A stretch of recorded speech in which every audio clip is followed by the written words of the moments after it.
Dann sage ich erstmal herzlich willkommen, liebe Community, alle, die zuschauen, zu unserem zweiten Therapy Talk. Ja, ich habe ja so ein interessantes Thema, und zwar, wir sind ja Therapeuten oder Coaches. Ich habe hier zwei Alpha-Tiere neben mir, Nathalie Walter und Margit Senn, die ich nachher noch vorstelle. Und der Schritt, eine Therapie zu beginnen, erfordert ja oft Mut und Selbstreflexion. Und diese Mut ist für mich ja, muss ich echt immer bewundern, welche Mut du hast. Weil ich auch merke, dass diese 112 enorm schnell angerufen wird, wenn ich Bauchweh habe oder was, da haben die Leute keine Hemmungen, wegen allen möglichen anzurufen. Aber dieser Mut und diese Selbstreflexion, professionelle Therapeuten aufzusuchen, die auch so spezialisiert sind wie ihr, das ist für mich wirklich phänomenal. Und da möchte ich immer noch diesen Mut und diese Courage bewundern und sagen, ja, woher kommt dieser Mut? Warum gibt es Leute, die diesen Mut haben, das zu machen? Und ist dieser Mut in den letzten Wochen oder in diesen letzten Monaten höher geworden, dass Leute zu euch kommen oder weniger? Darüber unterhalten wir uns auch noch. Und dann gehe ich auch noch darauf zurück, dass ihr Menschen in ihrem jeweiligen Anliegen unterstützt. Nicht wie Ärzte, die helfen, sondern ihr unterstützt. Ich sage nochmal das Wort unterstützt, und ihr seid behilflich. Das ist für mich auch so ein Unterschied zwischen helfen und behilflich sein. Mhm. Und jetzt möchte ich dann nochmal Nathalie Walter begrüßen. Wir hatten uns ja letzte Woche schon das vorgestellt, und Nathalie Walter aus dem schönen Chiemsee. Herzlich willkommen, Nathalie, und Margit Senn aus dem Dreiländereck Deutschland, Schweiz, Frankreich. Auch herzlich willkommen. Ich möchte jetzt nicht weiter zu eurer Biografie. Die kannst du, glaube ich, nachher nochmal unten reinschreiben, Nathalie, sonst wird es zu lang, weil ihr alle eine enorme Biografie habt, was ihr alle schon gemacht habt. Und jetzt nochmal die Frage dann zurück, fange ich mit der Nathalie an. Warum kommen die Leute zu dir? Was ist der Grund? Was ist das Anliegen? Kannst du da ein bisschen was aus deinem Erfahrungsschatz erzählen? Ja, da muss ich wirklich auf die IOPT, also die identitätsorientierte Psychotraumatheorie, zurückgreifen, weil ich sage immer, die Leute, die zu mir kommen oder was ich sehe an Erfahrung ist, die haben vorher extrem viel gemacht, extrem viel ausprobiert, extrem viel geschaut. Und wenn jemand eigentlich zur IOPT kommt, dann ist davor meistens extrem viel schon passiert gewesen. Und oftmals so vieles, dass fast schon gar kein Ausweg mehr da ist. Und dann probiert man die EEPT als letzten Rettungsanker, wenn gar nichts mehr geht. Also Das das ist heißt, viele Menschen haben vorher schon Therapien gemacht, und die ja. IOPT ist dann der letzte Anker. Wenn alles nicht mehr hilft, gehe ich zur IOPT. Dann ist aber noch die Frage, was haben Sie vorher schon probiert und warum gehen Sie vorher zur Therapie, bevor Sie zu dir gehen? Ja, Das ist der Grund. also meistens sind es halt klassische Therapien, eben Verhaltensgesprächstherapien, manchmal auch Körpertherapien, aber das ist so mal so, sage ich mal, das Gros, was ich bis jetzt so gehört habe, auch einige, die in Familienstellen auch gewesen sind. Und warum die dann kommen, ist, weil sie meistens zwar kurzfristig eine Linderung erfahren haben oder dass es so weit geht und das Leben einigermaßen im Griff haben, aber mittel- und langfristig immer wieder an dieselben Punkte stoßen. Das ist wie täglich grüßt das Murmeltier. Also du drehst dich immer in denselben Beziehungsproblemen. Du hast immer wieder in der Arbeit Themen oder du hast immer wieder psychische Themen, die dann nach oben kommen. Und irgendwie kommt es irgendwie zu keiner, ich möchte nicht Lösung sagen, aber eine Ruhe. Einfach so einer inneren Ruhe, wo du dann einfach mal sagen kannst, jetzt kann ich mal wieder einfach ein zufriedeneres Leben führen, ja. Oder ich habe es mal gesehen, woher es kommt und dann finde ich für mich einfach wieder einen anderen Weg, ja. Und Aber ich greife nochmal ein. Meine Frage war eigentlich, warum kommen Sie? Was für Probleme haben Sie jetzt? genau, Wieso? also das ist der erste Punkt. Ich wollte nur mal Okay, sagen, was Spezielles an der IOPT, ja, weil okay. der Grund ist, und warum ich das auch sage, ist, der muss schon wirklich vorher so viel passiert sein, dass du bereit bist, dir die inneren Wahrheiten anzusehen. Denn die inneren Wahrheiten anzusehen, wenn zum Beispiel jemand kommt wegen Beziehungsthemen. Ja, mit meinem Mann funktioniert das nicht richtig oder ich habe Probleme mit meiner Frau. Ähm, oder ich habe keine Freunde, irgendwie bin ich so allein auf der Welt. Oder letztens habe ich ganz viele Leute, die kommen mit Prüfungsängsten. Ich habe enorme Prüfungsängste. Irgendwie schaffe ich das überhaupt gar nicht jetzt. Baut sich ein ganzer Mount Everest vor mir auf, ja, wenn ich jetzt an die Prüfung alleine nur denke. Oder es gibt auch dann Themen, das wir beim letzten Gespräch auch hatten, wenn Eltern kommen, ja, meistens die Mutter sehr, ich muss gerade überlegen, hatte ich überhaupt schon mal einen Vater? Der kam. Ja, einmal oder zweimal. Also selten interessanterweise Väter, aber die Mütter kommen dann auch ganz oft. Viele Männer kommen, wenn sie im Job Probleme haben oder wenn die Beziehung auseinanderbricht. Das ist auch sehr interessant. Also die kommen weniger wegen sich selbst und warum fühle ich mich hier so und so oder so nicht oder warum fühle ich überhaupt so wenig, ja, in Beziehungen, sondern das ist eher bei den Frauen so ein Thema, aber Männer kommen eher wegen Job, Karriere, und wenn eine Beziehung auseinandergebrochen ist oder fast schon am Auseinanderbrechen ist. Ja, oder sie kommen im Schlepptau ihrer Frauen oder Freundinnen, die dann sagen, kannst du nicht bitte auch mal mitkommen oder mich unterstützen bei dem ganzen Prozess oder da habe ich super Erfahrungen gemacht, magst du das nicht auch mal für dich anschauen? Aber es ist immer schwierig, wenn jemand kommt und dann wirklich nicht weiß, auf was er sich da einlässt, also aus einem inneren, tiefen Antrieb kommt. Aber was ich dann feststelle, ist, wenn er mal eine Selbstbegegnung macht, dann heißt er, ups, ja, dann bin ich halt nicht mehr so schön auf der Oberfläche, dümpel ich so dahin mit so, ja, da kannst du dein Verhalten hier ändern oder probier's doch mal mit dem Satz zu sagen im Außen oder mach doch mal eine Analyse, wenn es im Job nicht weitergeht, ja, ein 5-Punkte-Plan, so nach dem Motto, sondern dann kommen halt die inneren Wahrheiten hoch. Und wenn die inneren Wahrheiten hochkommen, dann ist halt, wie ist mein Verhältnis zu meinen Eltern nicht weit? Ja, wie hat sich meine Mama gefühlt? Wie hat sich mein Papa gefühlt? Und dann ist oft mal eine riesen Angst da. Das möchte ich eigentlich gar nicht wissen, weil ich hatte ja eine fantastische Kindheit und alles war ganz wunderbar gewesen. Genau. Also das klingt jetzt alles sehr einfach. Ich habe ein Problem. Mein Mann nervt mich gerade. Gehe ich jetzt mal, ja, gehe ich zu Margit. Ich dachte mal, gehst du mit? Komm, wir machen da so eine Session. Also ich glaube nicht, dass er mitgehen würde. So einfach könnte ich mir das jetzt nicht vorstellen. Also das ist einfach mal, ja, äh, ist es so, Margit, dass die zu dir kommen? Paartherapie, komme ich einfach mal, habe nichts zu tun. Also das sind doch andere, also für mich ist es ein tiefer Grund. Also ich bin ja damals, ja, ich glaube, du warst mit die Erste, weil ich meine Schwiegermutter, die hat mich genervt. Das war so ein Problem. Ich hatte jemanden, der schuld war an meinem Problem. Das war die Schwiegermutter. Ich bin bis heute noch nicht so weit, dass ich ihr dankbar bin, dass sie der Anfang war meiner Therapie. Aber ich war extrem weit, fast schon an der, ja, am Ausflippen Depression, dass ich mir erstmal die Hilfe geholt habe oder Beratung. Ich sage es nicht als Hilfe, weil ich wollte keine Hilfe, ich wollte eine Unterstützung. Genau, jemand, der mich versteht. Äh, was ist dann, ist es so, dass die Leute aus diesem Grund kommen, wenn sie wirklich so, wie die Nathalie sagt, das fast zum Überlaufen ist, dass sie dann zu dir auch kommen, Margit?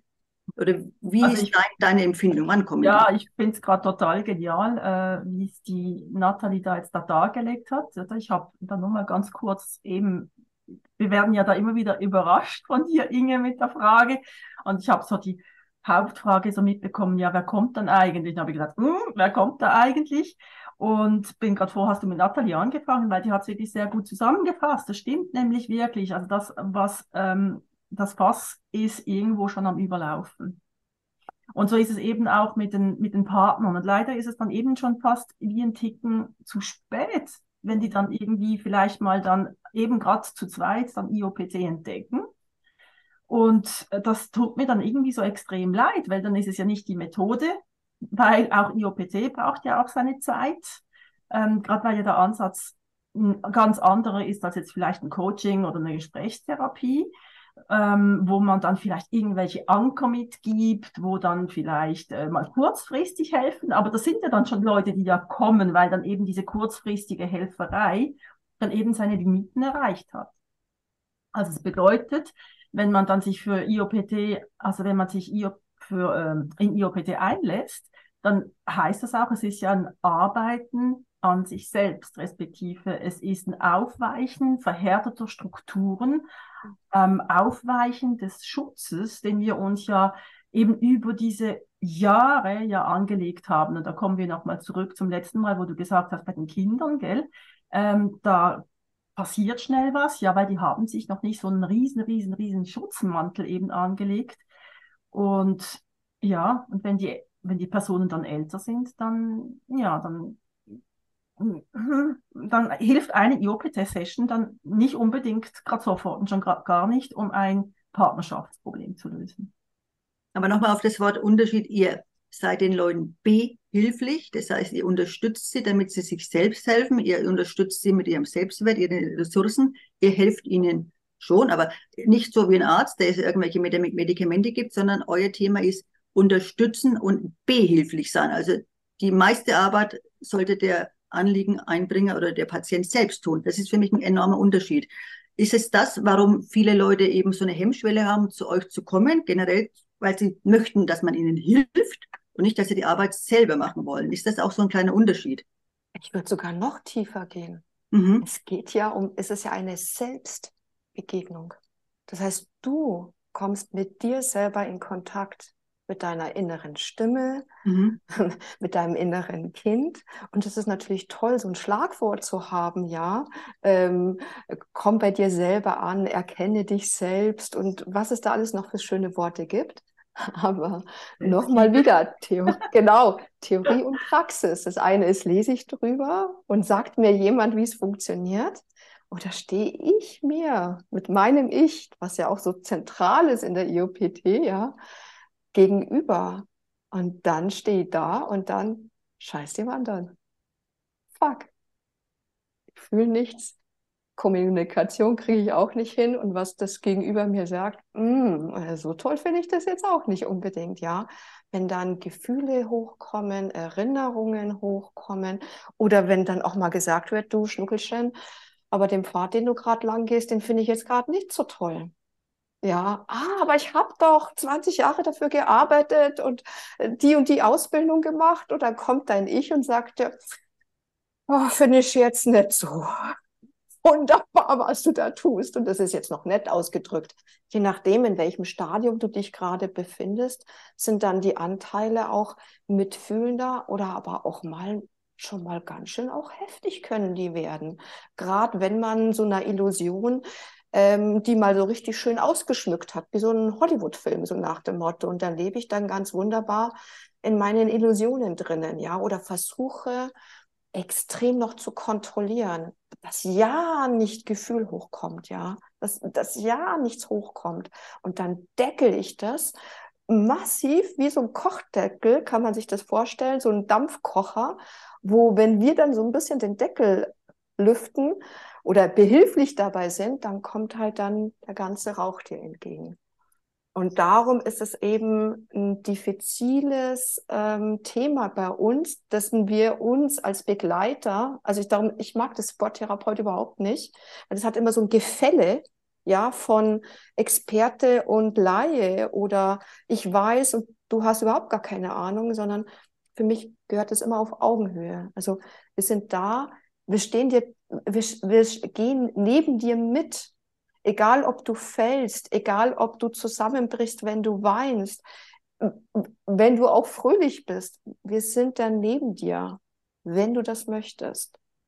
Ja. Aber der erste wichtigste Schritt, und dafür sage ich einmal, braucht es enorm viel Mut, ist wirklich ein wirkliches inneres, starkes Verlangen haben, wirklich mit mir selber in Kontakt zu kommen. Und zwar mit allem, was da ist. Ja. Aber wir haben ja auch hier Zuschauer, die nicht so mit der IOPT vertraut sind. Und du verwendest dann oft das Wort Ich. Vielleicht auch noch mal kurz erklären. Ja, ich bin doch ich. Wer bin ich denn ich? Also das sind so Themen, die ich auch gehört habe. Das ist für manche gar nicht so verständlich. Was soll ich mit meinem Ich? Ich weiß, wer ich bin. Also wenn du das vielleicht nochmal, Margit, was meinst du damit mit Ich? Also was ist das Ich? Also alles, Genau. also wenn ich jetzt jemandem irgendetwas über IOPT erzähle, dann erwähne ich das ja gar nicht wirklich, das mit dem Ich. Also ich steige da ganz anders ein, dass ich mir einfach sage, also dass ich meistens einfach rübergebe, hey, Achtung, du wirst ja im Alltag irgendwie getriggert, ne? Auch wenn das jetzt ein Modewort geworden ist, aber das ist die Tatsache. Und das mit dem Triggern, das Sag kennt doch mal ganz kurz, was ist für dich ein Trigger? Ah Das ja, ist genau. Also ein nicht für Trigger ist, jeden verständlich. wenn irgendjemand eine Geste macht, das reicht Mhm. manchmal, wenn irgendjemand ein Wort sagt oder wenn ich vielleicht mich in irgendeiner Situation befinde, wo ich einfach überreagiere, also wo mein System sich so verhält, wie ich es eigentlich mir nicht wünsche, weil ich völlig aus der Balance geworfen werde, weil ich mich dann einfach nicht mehr ich selber fühle, weil ich denke, wie verhalte ich mich jetzt? Nachträglich finde ich es dann vielleicht oft auch peinlich. Oder ich versuche dann irgendwie Gründe zu finden, die dann mein Verhalten gerechtfertigt haben, wenn ich jetzt zum Beispiel ausgeflippt bin. Aber in der Realität ist es ja so, dass wir dann, wenn wir da so reagieren, wie wir es eben nicht gewohnt sind, ja meistens in ein Kleinkindalter zurückgeworfen werden. Also das heißt, das Däubeln, so wie wir auf Schweizerdeutsch sagen, das Däubele, ich weiß nicht, wie man dann sagt auf Hochdeutsch, also so das Rumwüten, Beharren, Trotzen, Einschnappen, Also äh, man schrumpft ins Kleinkindalter. ja, Mhm. klein wieder davonlaufen oder revolutionieren oder dann sind wir ja nicht mehr im Erwachsenenanteil. Also wir sind nicht mehr, und da kommen wir schon zum Anteil, oder? Es ist ein Teil, der ist erwachsen, aber ein Anteil, der ist dann irgendwie so wie auf einmal Kind. Also das erlebt man ja am besten irgendwie in Partnerschaften. Mhm. Und also wenn ich das dann so erkläre, dann kann das jeder irgendwo erkennen, dass er dann auf einmal irgendwie so reagiert, wie er es dann selber nicht gewohnt ist und dort ja eben dann meistens das Drama anfängt. Also das heißt, wenn dann eben Menschen kommen, die wollen dann meistens eben ihr Drama gelöst haben, das sie dann eben haben. Und da kommt dann eben das Ich ins Spiel. Also das heißt, das Ich ist dann diese Instanz, eigentlich der gesunde Anteil, das könnte der gesunde Anteil sein von uns, ähm, den ich mir so etwas wie in den Fokus rücken kann.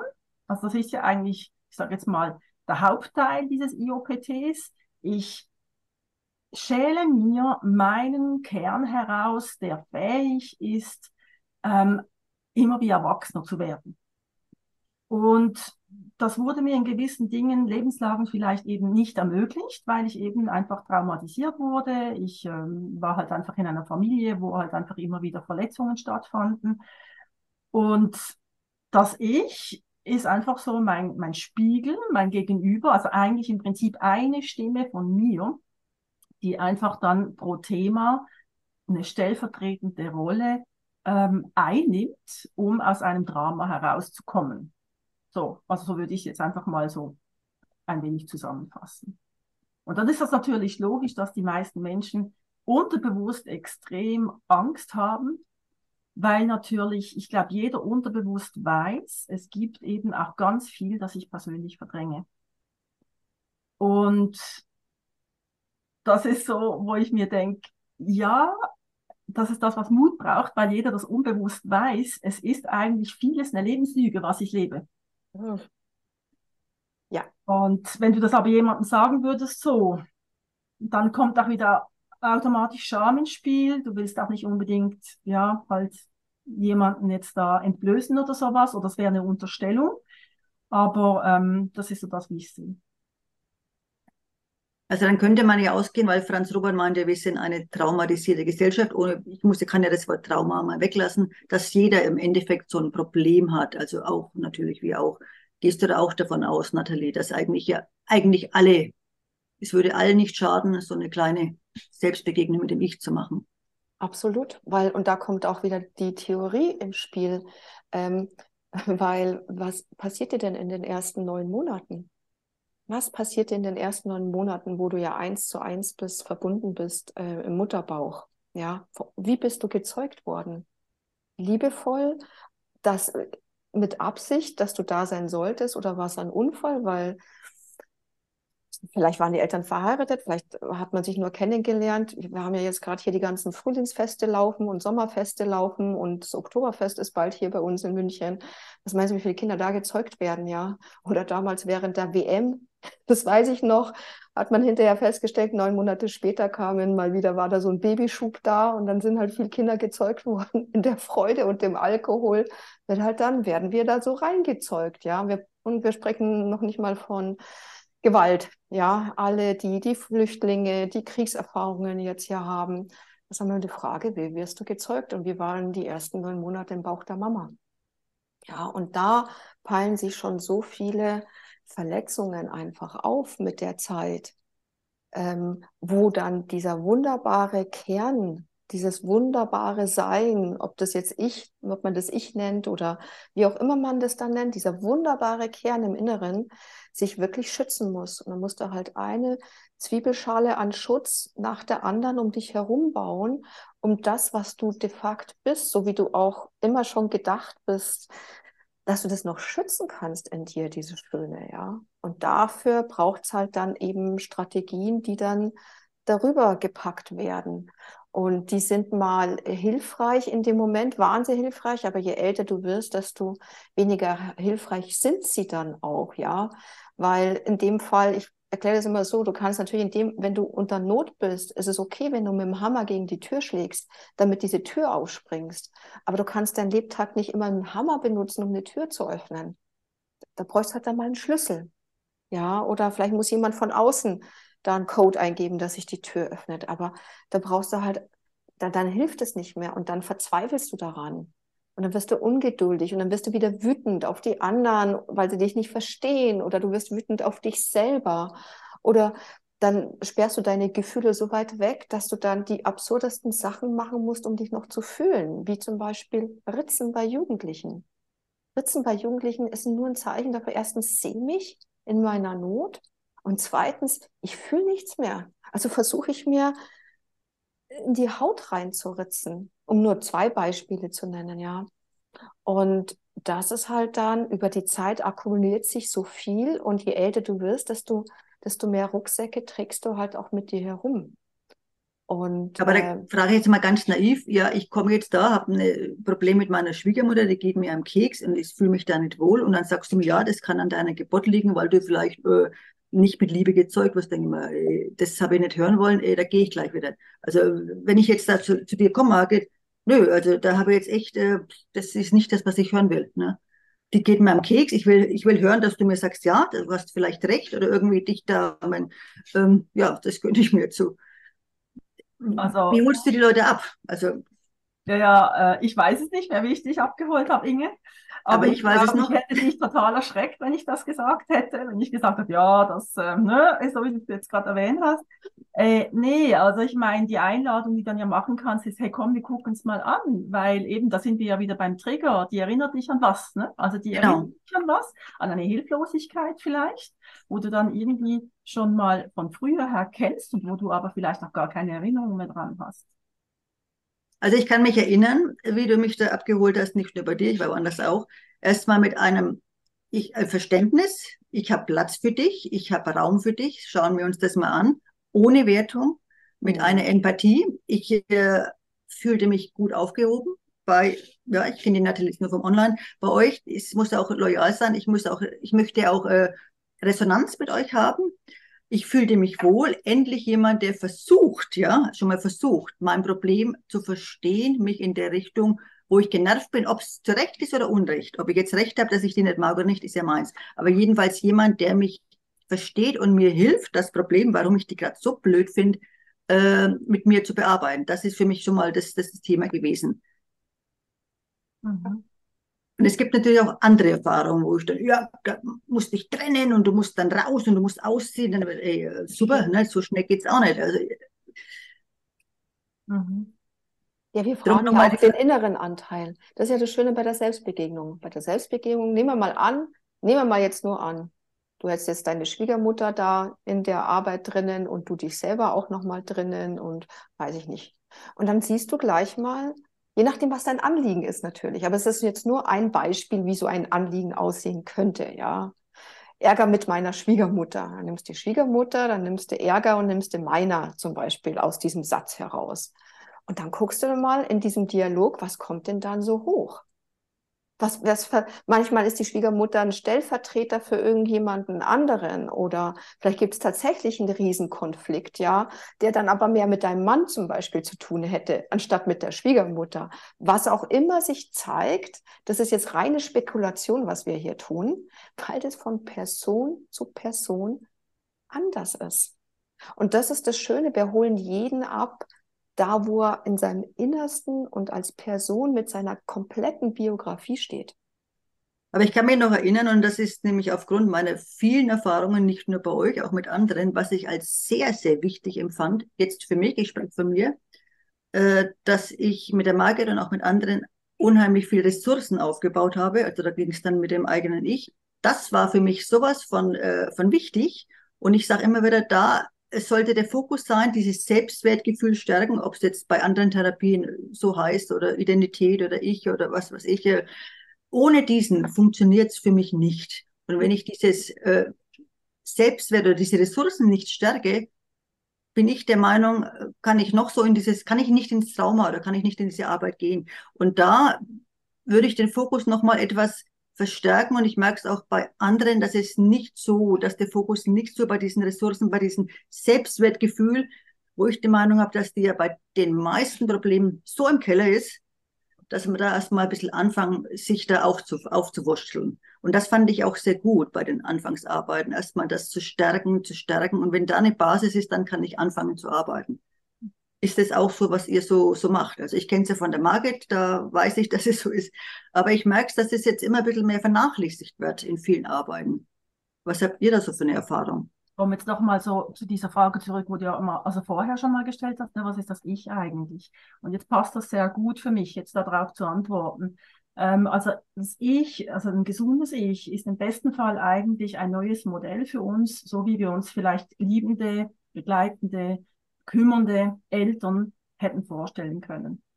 Also das heißt, die meisten kommen ja irgendwo, ich habe es gemacht, dieses Wochenende irgendwo auf einem Fest habe ich das gerade jemandem erzählt, habe ich gesagt, hey, du hast eigentlich 20 Jahre lang, hast du einfach immer nur ein Modell als Kind, ein Modell einer Familie und hast das Gefühl, das ist die Realität einer Familie.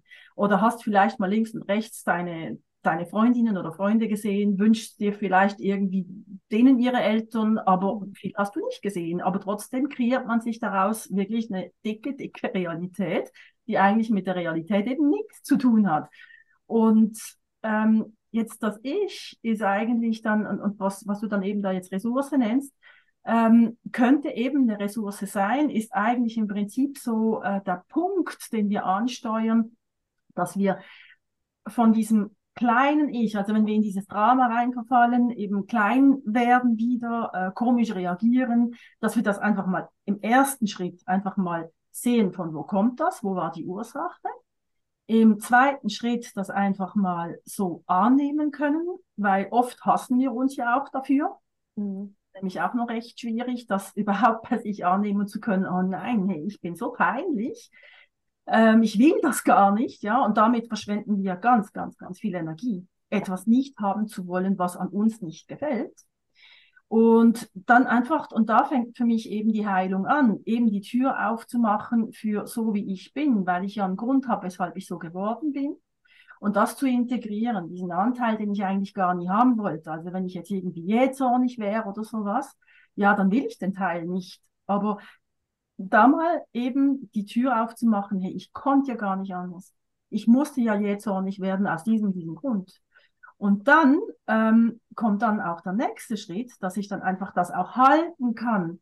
Also das halten kann im Sinne von, da kommt ja ganz viel Energie zu mir zurück, wenn ich das jetzt wieder annehme. Okay, ich hätte jetzt gern vielleicht sowas wie einen liebenden Elternteil oder beide, die einfach neben mir stehen würden und sagen, hey, es ist völlig okay, so wie du bist, wir sehen dich. Und deshalb gefällt mir übrigens der Avatar extrem, also der Film Avatar extrem gut, weil da immer wieder mal so das Ich sehe dich kommt und das ist so heilsam. Ja.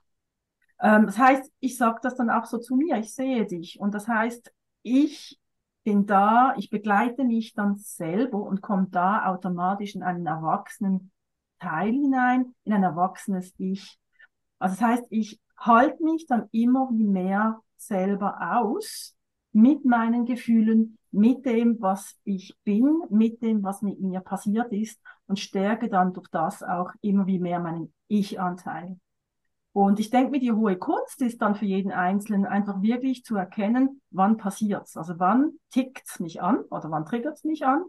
Wann habe ich dann, wann checke ich's, dass ich die Entscheidung habe, jetzt wieder da rein zu verfallen oder mich da wieder rauszuholen? Und manchmal komme ich da auch gar nicht mehr raus und bin dann rein in die Falle gefallen.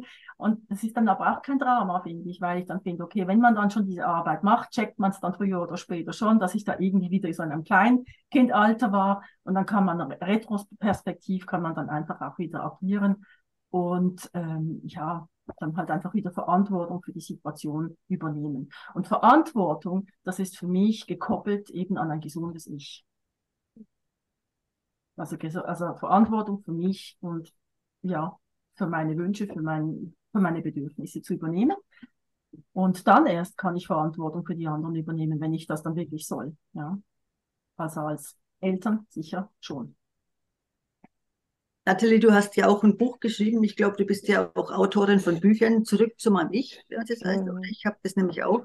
Da beschreibst du ja auch den Weg, den du gehst, um zu deinem Ich zu kommen, was ich ganz, ganz toll finde. Ich glaube, das gibt es noch nicht auf Englisch oder das zweite Jetzt gibt es auf Englisch. wird auch nur Deutsch bleiben. Okay, kannst du das unten nochmal hinlinken. Der Weg zu dir, zu deinem Ich, ja, ist der dann so weit, dass du jetzt eigentlich keine Trigger mehr hast oder kann das trotzdem noch kommen? Also gibt's das, ist das irgendwo mal, hast du dich jetzt schon komplett gefunden? Ja, jetzt du mit deinen eigenen? Kann man das sagen, dass man sich irgendwann mal findet, dass man dann, oder ist das ein Weg, den man eigentlich ewig gehen kann? Und der eigentlich, also ich empfinde den Weg, ich kann den ewig gehen bis Richtung Universum, aber es ist ein schöner Weg, ja, der mich erleuchtet.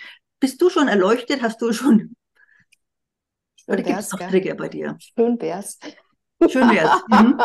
Nee, wir sind Menschen. Ich Mhm. weiß nicht, ob das möglich ist, gedacht so ist hier auf der Erde, aber bei 8 Milliarden Menschen, glaube ich, wird immer jemand mal um die Ecke kommen, der dich so ein bisschen anpiekst, ja. Die Frage ist nur, wie fühlst du dich mit dir selber?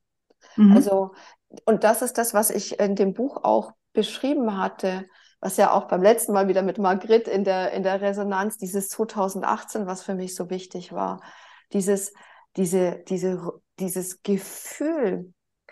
Und das fragen mich übrigens auch manche. Ja, wie merke ich denn, wenn ich bei mir bin? Ich sage, da eine Ruhe. Da ist eine Ruhe auf einmal da. Da ist ich weiß nicht, wie so du fühlst dich einfach in Ruhe wunderbar mit dir selber.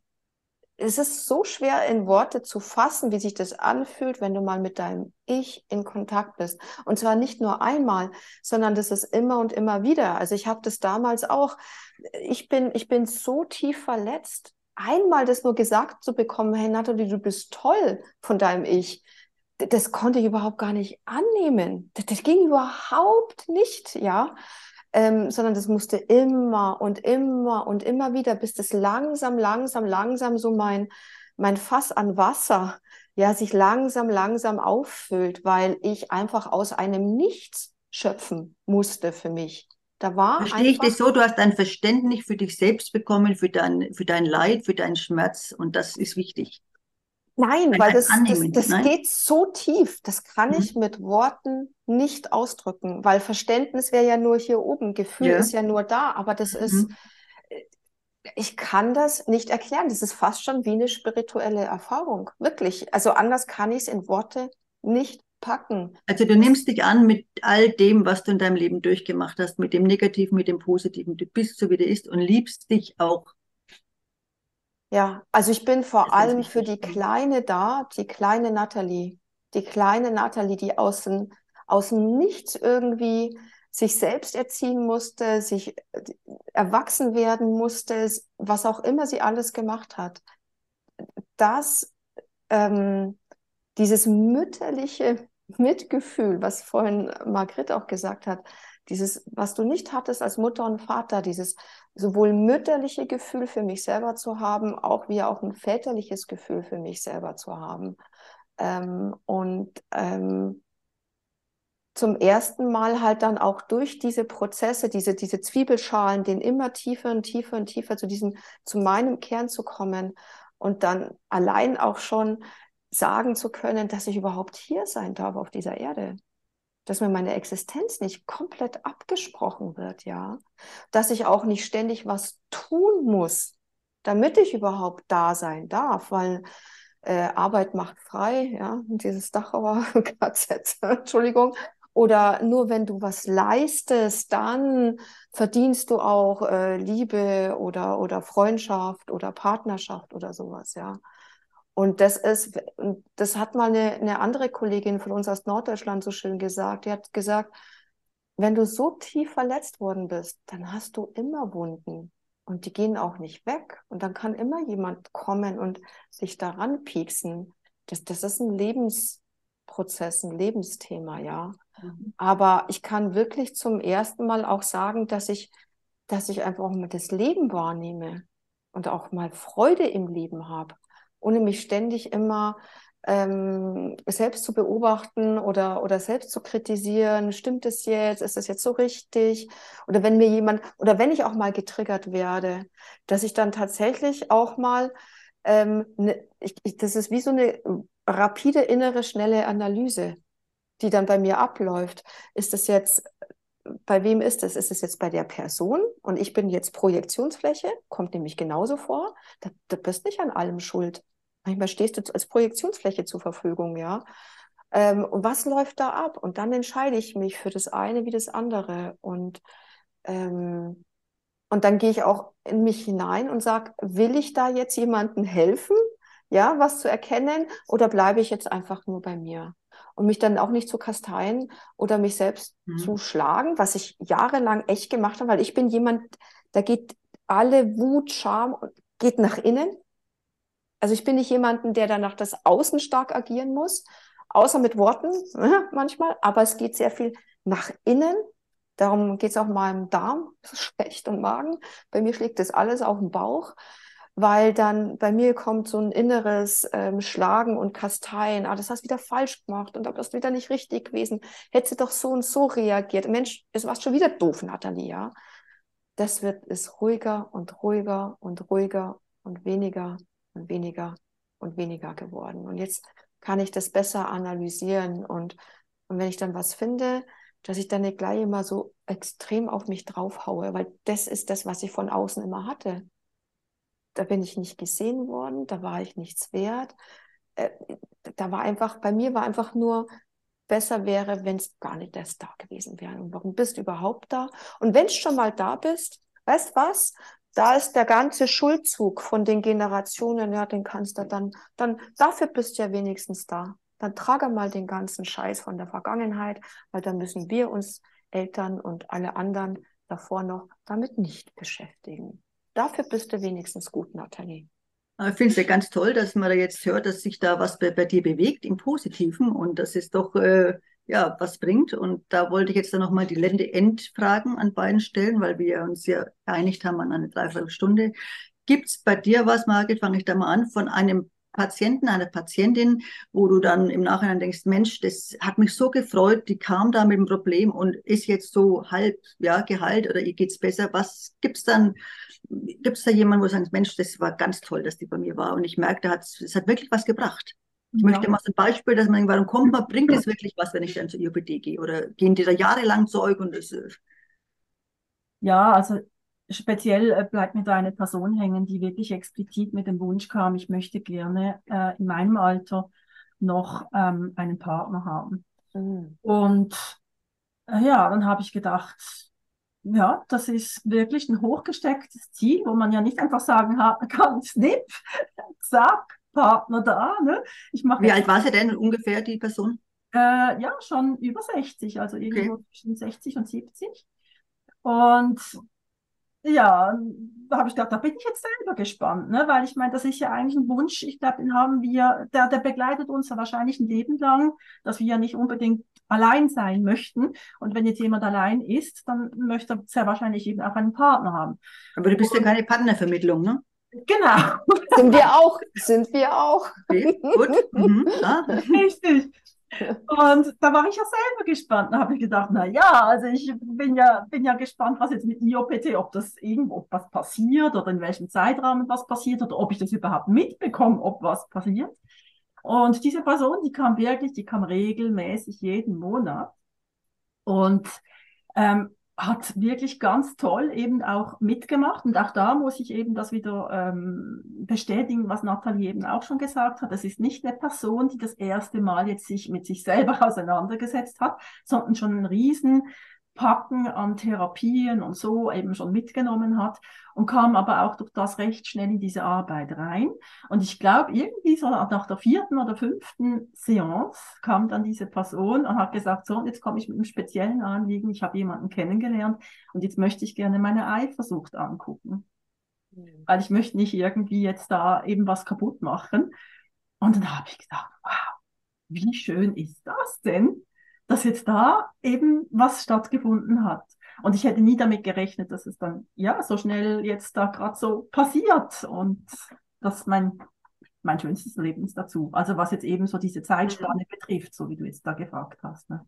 Also ich merke, da freue ich mich direkt mit bei sowas. Es ist ja wirklich sehr schön, das zu hören. Und ja, dann alles Gute für diese Person. Und vielleicht bist du eingeladen zur Hochzeit, weiß es ja nicht. Vielleicht noch kommen.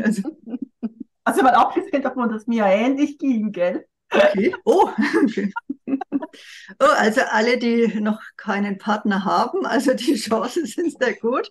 Jedenfalls, Margit, scheint es, dass das dann Thema ist, was dich da an Klienten ansieht, mit eigener Erfahrung. Da können wir ja Genau, dann das nächste Mal drauf eingehen. genau, dann ein anderes Mal. Genau. Richtig. Nathalie, gibt es bei dir irgendwo ja einen Patient oder Patientin oder ja, das klingt jetzt ein bisschen, oder ja, wo du jemanden begleitet hast, wo du sagst, Mensch, da freue ich mich wirklich, so wie Schneekönig, das war toll. Ich habe gerade nachgedacht, welches Beispiel ich nehme, aber ehrlich gesagt möchte ich lieber mich nehmen als Beispiel. Schön, ganz toll, freue ich mich, ja. Weil meine Tochter hat mir das letztens gesagt, hat sie zu mir gesagt, also das hat sie mir schon öfters gesagt, meine beiden Kinder, dass ich mich sehr stark verändert hatte. Ja, das war vor allem in der Zeit, als die so Ende Grundschulzeit, wo ich dann auch gerade wegen der Schule einfach mal losgelassen habe und gesagt habe, solange sie einen Verstand haben und ein Herz am rechten Fleck, werden die das schon irgendwo hinkriegen. Und dann habe ich da einfach losgelassen, da auch was Schule anbetrifft. Und dann hat meine Tochter gesagt, dass ich mich sehr, sehr stark verändert habe. Und sie ist froh, dass sie das noch mitbekommen hat, als sie jung war. Hat sie tatsächlich so gesagt. Weil manche machen das ja, sagt sie dann, hat sie gesagt, erst wenn die Kinder älter sind. Und dann haben die Kinder nicht mehr so viel davon. Musst du dir mal vorstellen. Und sie ist froh, dass sie das noch miterleben durfte. Also da freue ich mich auch mit. Das ist ganz, ganz toll, ja. Also, da geht dann ja das Herz auf, wenn man sowas hört. Ja. Auch an alle Mütter, ja, in der Richtung. Wie du sagst, für die Kinder ist es ein Geschenk, wenn die Eltern arbeiten, auf jeden Fall. Und es färbt sich ja ab. Das heißt nicht, dass die Kinder, aber wenn du arbeitest an dir, dann färbt sich das ab auf die Familienglieder, auf die Partner, auf die Kollegen und so weiter. Also ein wunderbarer Abschluss. Und wir sind jetzt so bei dieser Dreiviertelstunde, wo wir gedacht haben, weil das ganz gut ist. Ja, ich habe gemerkt, ich habe schon wieder ganz viele Themen fürs nächste Mal und ich würde auch noch jeden bitten, der zuschaut, falls ihr irgendwelche Themen habt, die ihr von uns erklärt haben möchte, einfach runterschreiben. Als kleine Bemerkung, ein Feedback wäre immer toll. Auch negative Feedbacks, ja, also bis jetzt hatten wir noch keine. Ich wünsche jedem ein schönes Wochenende noch oder eine schöne, ja, was haben wir heute Montag? Eine schöne Woche. Und Nathalie, vielen Dank. Möchtest du noch was sagen so zum Schluss? Ich freue mich einfach, dass wir drei wieder heute zusammen sind. Also das gefällt mir so gut. Und ich weiß, wir haben es auf eine Dreiviertelstunde oder Stunde begrenzt. Und jetzt gerade denke ich mir, das ist ein bisschen zu kurz. Na, ich habe mich da begrenzt. Ich weiß, wir haben gesagt, wir lassen das so. Sonst, genau. Ich weiß auch, für mich selber ist es angenehmer, hinterher zu bearbeiten, aber jetzt gerade denke ich mir, ach, jetzt hätte ich gerne noch länger gesprochen, gell? Ja. Jetzt sind wir gerade erst so in Schwung gekommen. Genau, wir könnten noch tagelang reden, ja. Mhm. Ja, geht Wenn es mir am ähnlich. schönsten Ich ist, muss denke, man das aufhören. können wir dann offline machen, wenn wir dann die Kamera abschalten. Ja, genau.